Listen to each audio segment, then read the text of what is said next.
vamos a comenzar a hablar de los recursos. Básicamente, este video es una parte introductoria antes de ver a los recursos o adentrarnos a lo que son los recursos individuales en sí. Entonces, para comenzar a hablar de la introducción de lo que son los recursos, tenemos que saber los medios de impugnación. ¿Qué es un medio de impugnación? Que en general son aquellos que sirven para atacar un negocio jurídico o una sentencia. Tienen una amplitud mayor y hacen a la validez del acto. En cambio, el medio de gravamen es mucho más puntual y es una herramienta procesal que sirve para evitar que se perfeccione una situación jurídica, como por ejemplo una sentencia recurrida. Entonces, toda vía de ataque es un medio de impugnación. Toda vía de ataque también puede ser contra el procedimiento. eh, Solo se recurren decisiones judiciales. Los medios pueden ser relativos al procedimiento, como por ejemplo las nulidades, o relativos al razonamiento, que ahí sí son los recursos. Tenemos, como bien habíamos nombrado antes, que eran los medios de gravamen, que son la resolución o sentencia sujeta a gravamen, está sujeta a una carga. Es decir, una resolución que está condicionada a la carga de cuestionar la misma mediante la utilización de un medio de gravamen. Ahora, podemos clasificar a los medios de impugnación según el tipo de error.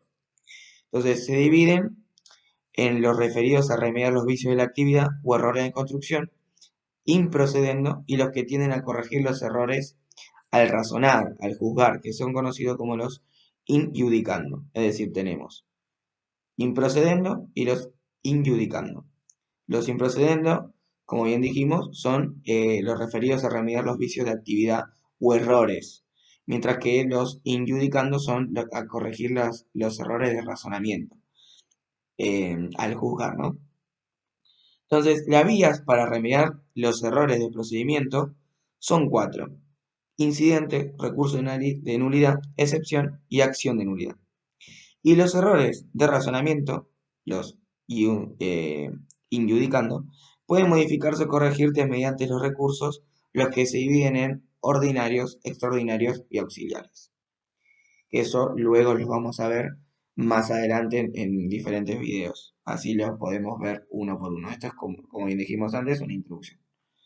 Entonces, dentro de los recursos ordinarios, también lo podemos dividir y tenemos lo que se conoce como la revocatoria, reposición o en algún caso reconsideración, la aclaratoria, la apelación. También tenemos la consulta, que eso está en Nación, y la reposición in extremis y reposición y recurso de nulidad, perdón, absorbido por el de apelación. Entonces, para recapitular, los recursos ordinarios tenemos la revocatoria, la reposición, que también está la reposición in extremis y el absorbido por el de apelación. Tenemos la aclaratoria, la apelación en sí, la reconsideración en algunos casos. En Nación tenemos uno que se conoce como consulta, que en provincia no está, y el recurso de nulidad. Mientras que los recursos extraordinarios se dividen en federales y locales.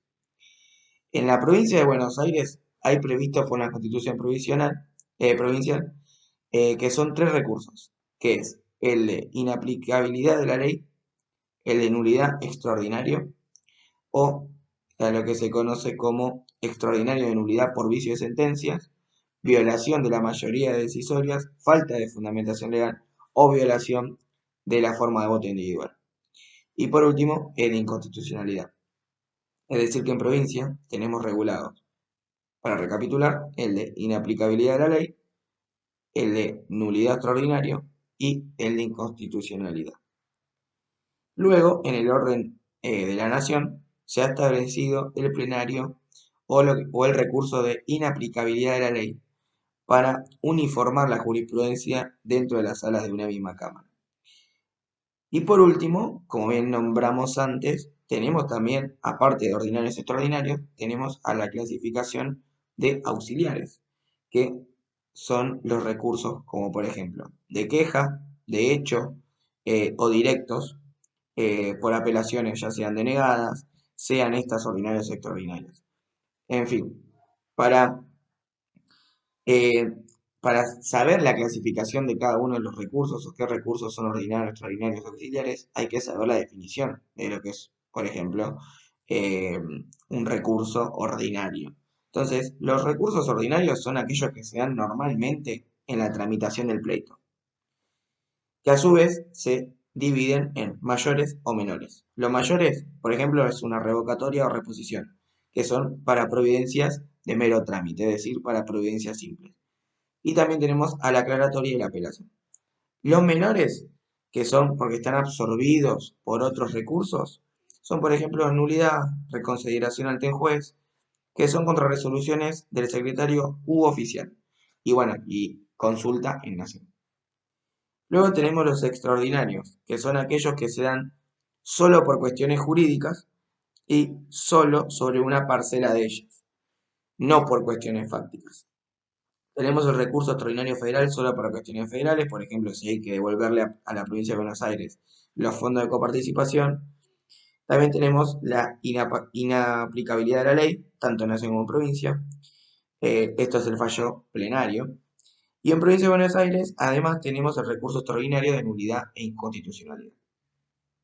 Y bien, los auxiliares de queja, por ejemplo, tanto para ordinarios como extraordinarios. El recurso de queja es directo porque se interpone ante el superior. Siempre es ante el superior jerárquico de aquel que haya dictado la sentencia. Pero bueno, eso igual lo vamos a ver cuando veamos recurso de queja en sí. Entonces, todo recurso es por esencia indirecto, porque se plantean ante el mismo juez, quien evalúa la admisibilidad del recurso, salvo el de la revocatoria. Admisibilidad es el análisis del cumplimiento de los requisitos formales del recurso. Por ejemplo, si está en término o si la resolución a la cual se pretende interponer un medio o presentar un recurso o un medio de impugnación es recurrible, pero no se refiere al fondo, es decir, si es justo o no. Básicamente, en término quiere decir dentro del plazo que cada recurso tiene para poder interponerse, si no, bueno, será extemporáneo. Eh, y bueno, y si la resolución es recurrible también, muchas veces eh, puede pasar que se plantee un recurso el cual no sea o sea, no es que esté mal plantear un recurso en esa sentencia, pero sino que ese recurso al cual se pretende recurrir a esa sentencia no es el correspondiente, es decir, que aplicaría otro. Eh, por ejemplo, en una sentencia definitiva yo no puedo interponer una reposición, porque claramente no está mal, o sea, es decir, se puede recurrir a esa sentencia definitiva, pero no con ese recurso que estoy presentando, sino con, por ejemplo, el de apelación. Ese es el si es admitible, si es admisible. Si el juez es arbitrario, tenemos el recurso de queja que se interpone directamente ante el superior para que conceda el recurso mal denegado. Y la procedencia la resuelve ese superior. Entonces, vamos a dar una definición de lo que es el recurso, que sabemos que son los medios o remedios eh, que básicamente que la ley procesal pone a disposición de las partes para que una providencia judicial sea modificada o dejada sin efecto. Entonces, vamos a desmembrar este, este concepto. ¿Son los medios o remedios? Básicamente, en la legislación son recursos solo los medios. Los remedios se piden ante el mismo juez. En Argentina, ambos son recursos. ¿Qué dice? Que la ley procesal, es decir, que debe estar en la ley, si no, ¿qué estoy interponiendo? Si no está en la ley. Pone a disposición de las partes, que acá es que en realidad los terceros involucrados también pueden recurrir, no solo las partes, los terceros que se encuentren involucrados también pueden recurrir e interponer un recurso. Para que una providencia judicial, que es el objeto, se debe señalar qué es lo que se está básicamente recurriendo o impugnando, mejor dicho. Y por último dice, sea modificada o dejada sin efecto, que básicamente es que cambia a mi favor. Y luego tenemos, podemos dar un concepto de casación. Que casación viene de quebrantar o destruir. Casación nace en Francia por una razón política en la órbita del poder legislativo para que no se desvirtuaran las leyes de la Revolución Francesa. Luego pasa a la órbita del Poder Judicial y el objeto era que hubiera un tribunal último que controlara la legalidad. Entonces nace como jurisdicción negativa, solo anulando el fallo y reenviándolo al inferior para que dicte un nuevo fallo. Es positiva si anula y resuelva creando un nuevo fallo, como sucede, por ejemplo, en países como España. Entonces, los objetivos de la casación son, primero, controlar la legalidad del fallo, es decir, si se ajusta a la ley o a la doctrina. Luego, uniformar la jurisprudencia dentro de un territorio. Y por último, justicia del fallo, es decir, que este es un aspecto valorativo porque es inalcanzable. Nuestra doble instancia es revisionista y no renovadora, porque no se renuevan los actos procesales. Entonces, eh, como bien dijimos antes, que habíamos clasificado a los recursos como ordinarios, extraordinarios, auxiliares, dentro de los ordinarios habíamos clasificado mayores y menores.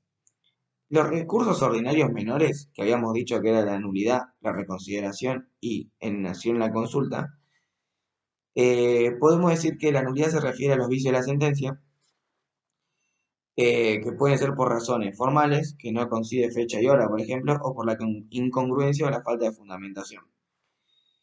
Eh, la Cámara puede resolver sin reenviar el fallo. Luego tenemos la reconsideración del juez, que en el tercer día de la sentencia se puede pedir que el juez revea lo que resolvió el secretario. Y consulta que cuando nadie apela en un proceso de incapacidad, por ejemplo, el mismo juez eleva el fallo para que la Cámara revea si se ajusta a la legalidad o no.